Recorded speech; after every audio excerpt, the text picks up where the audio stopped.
भगवान श्री राम के प्रपितामह परदादा रघु के नाम से ही रघुकुल जाना जाता है। आज हम उन्हीं रघु की कहानी से आत्मबल के बारे में जानेंगे। महाराज रघु उन दिनों अयोध्या के सम्राट थे।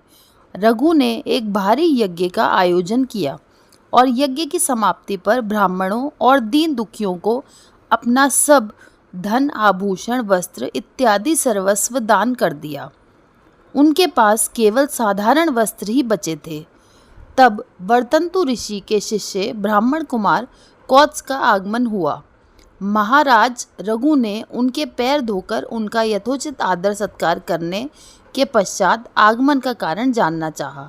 कौत्स ने उत्तर दिया कि कारण बताकर अब मैं आपको संकोच में नहीं डालना चाहता हूँ। रघु के अत्यधिक आग्रह करने पर कौत्स ने बताया कि विद्या अर्जन की समाप्ति पर गुरु दक्षिणा के लिए पूछने पर गुरु ने मेरी सेवा को ही दक्षिणा मान लिया है। मैंने भी गुरु दक्षिणा देने का हठ कर लिया था। अतः गुरुदेव ने क्रोधित होकर सिखाई हुई 14 विद्या के बदले 14 करोड़ सोने की मोहरें दक्षिणा में मांग ली। उसी के लिए मैं आपके समक्ष उपस्थित हुआ हूँ।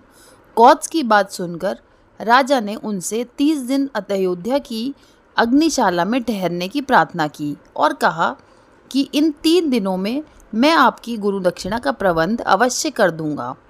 मंत्री के साथ विचार करने के बाद राजाओं से दोबारा कर लेना अनुचित समझा। अतः कैलाश पर्वत पर रहने वाले देवता कुबेर से भी कर लेना चाहिए।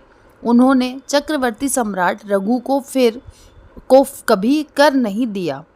ऐसा निर्णय करने के पश्चात राजा ने मंत्री को कहा कि मेरे सारे अस्त्र शस्त्र रथ में रखवा दो। आज रात उसी रथ में सोऊंगा और कल सुबह कुबेर पर चढ़ाई करूंगा। ब्राह्मण कुमार की दक्षिणा का प्रबंध किए बिना महल में पैर नहीं रखूंगा।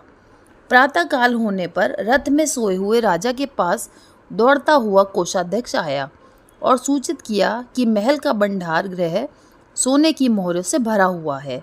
राजा ने कौत्स के सामने मोहरों का ढेर लगवा दिया और कहा कि इस धन को स्वीकार करें, परंतु कौत्स ने 14 करोड़ मोहरों के अलावा एक भी अधिक मोहर लेने से इनकार कर दिया। आवश्यकता से अधिक धन लेकर मैं क्या करूँगा, ऐसा कहकर वे चले गए। कहानी से ज्ञात होता है कि दानवृत्ति, सत्यता, वचनबद्धता, प्रजापालन, त्याग और साहस आदि सद्गुणों के आधार राजा रघु का आत्मबल इतना दिव्य था कि उनके संकल्प करने मात्र से ही कुबेर ने उनके खजाने को मोहरों से भर दिया। विप्र कुमार कौत्स के मन में मोहरों का ढेर देखकर लालच का बीज अंकुरित न होना भी रघु की महानता का प्रभाव था, क्योंकि कहा गया है यथा राजा तथा प्रजा। त्याग, ईमानदारी, वचनबद्धता और कर्तव्य पालन इत्यादि सद्गुणों से व्यक्ति अपनी इच्छा शक्ति के द्वारा अपने आत्मबल में असीमित वृद्धि कर सकता है। हम सबको इसका प्रयास करना चाहिए। यही राष्ट्र धर्म है। धन्यवाद।